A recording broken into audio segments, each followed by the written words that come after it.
What if your next big breakthrough came from a bowl of letter soup, glass panini, power pickle, idea noodle, or dream burrito? But these are not just random words, but rather breakthroughs waiting to be combined. But how? Well, to answer that, I must take you back in time and share with you the story of how a bowl of letter soup transforms my life and my business. Growing up, Wednesdays are my favorite day of the week. But it's not because of time with friends, my favorite TV show, and definitely not because of school. No, Wednesdays are my favorite day of the week because that's the day my mom reserves for her letter soup. Monday, beans. Tuesday, pasta. Wednesdays, letter soup. The truth is that my brother and I count the meals we already had to know how many more we have left until our beloved letter soup. My mom is convinced that this is our favorite day of the week due to her culinary skills. But in reality, what we enjoy is the fun. Angry pants, banana dog. My brother and I laugh, and my mom hears us shouting very random and silly word combinations, all while laughing uncontrollably. Eat your soup, it's gonna get cold, she says every time. But to us, the delicious taste of this soup is not in its flavor, but rather in the sweetness of two kids making new discoveries. But it isn't until recently, when I'm trying to register my business with the local government, that I am forced to remember why Wednesdays are my favorite day of the week. I'm sitting in front of my computer, staring at a drop down menu and feeling frustrated that my business doesn't fit into any of the pre existing boxes. Financial services? No. Accounting? Gosh, no. Coaching? No. Anything seems to fit my categories.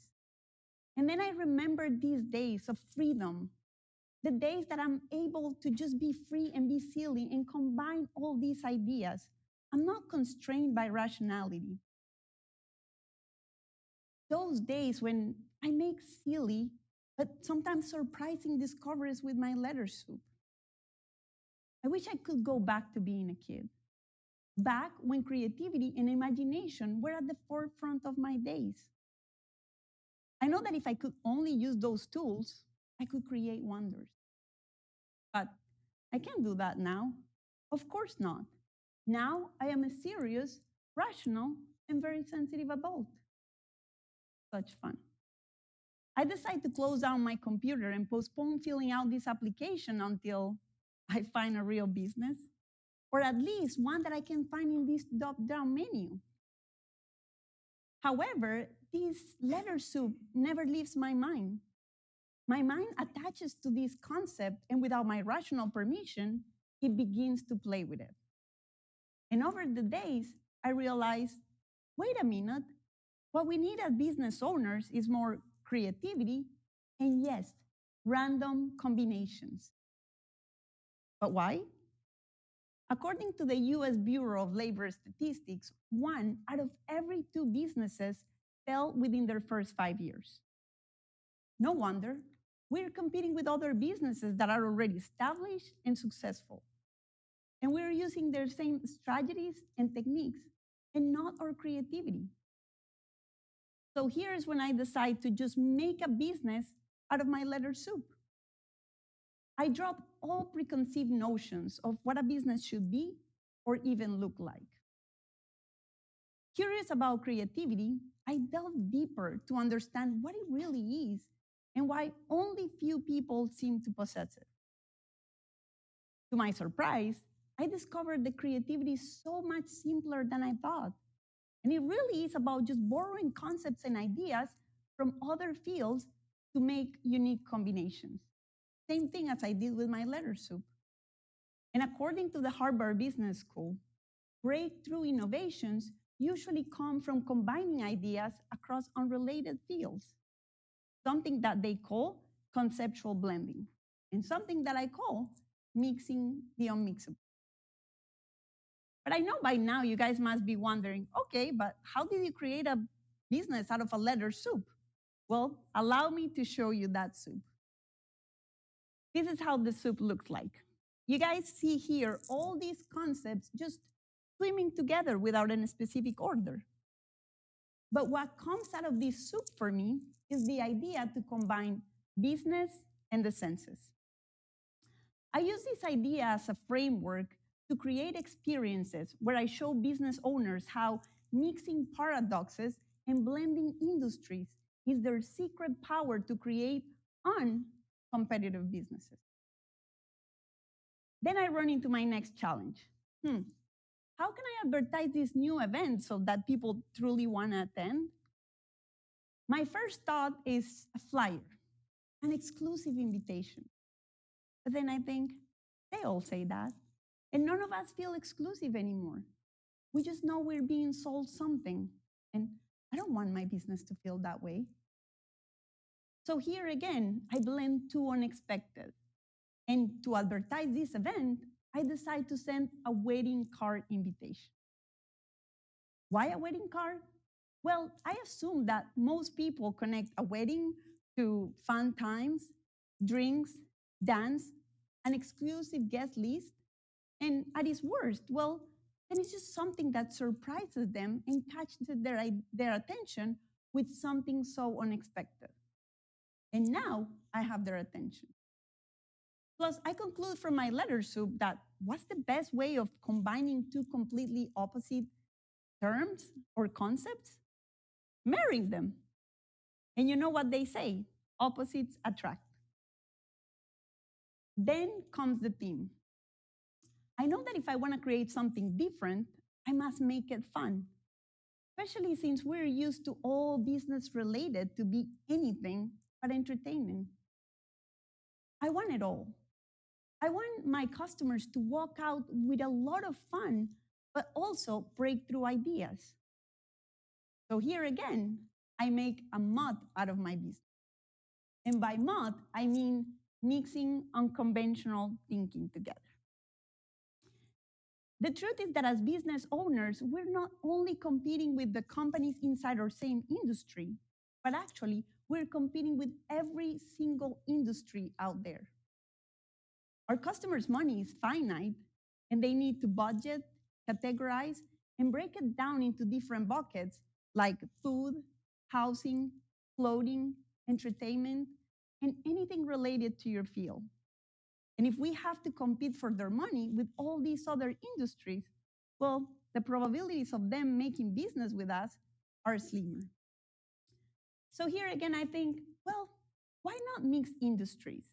And instead of forcing my customers to pick between something fun and something important, I give them the two for the price of one.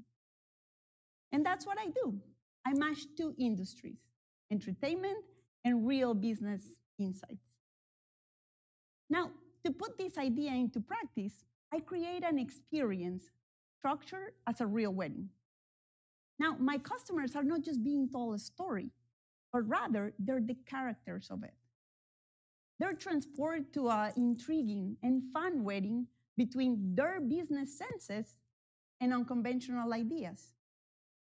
Their senses are sparked through chocolate-filled vodka candy, a note from the wedding chef, a drunk bartender, and the secret power of the DJ on how to steer emotion through sound. To make this possible, I list all the variables of a wedding, things like food, drinks, and music. I infuse each of these concepts with the senses to give a powerful business lesson. For example, food. My guests are tasked with combining ingredients that at first seem to be contradicting each other, and they need to create tasty snacks out of that. But by doing that, they realize that sometimes odd combinations can lead to breakthrough innovation. Music and sound. We play different commercials where we hear how other companies are using the power of sound to bypass our logic and tap straight into our emotions. And finally, we have a marketing meditation where we focus and see how the power of focus becomes your customer's no brainer and their cash cow. Now, by doing this, we understand the power of creativity. And think about creativity for a moment and what it can do in your life. It can do wonders. So don't confine yourself to a specific problem, but rather think, how can I bring all these ideas and combine them together by borrowing elements from close or very far away lands? Sometimes, as business owners, we place too much weight into rationality and logics. But what we're failing to see is the power of combining the uncombinable, of being a little more childlike and, yeah, daring to play with our soups. But if you need a serious fact on how to be a little less serious, well, here it is. According to studies from NASA and George Lang on divergent thinking, it shows that 98% of 5-year-olds test as creative geniuses. By the time they're adults, only 2% do. So next time your niece says class panini, don't just say cute and laugh.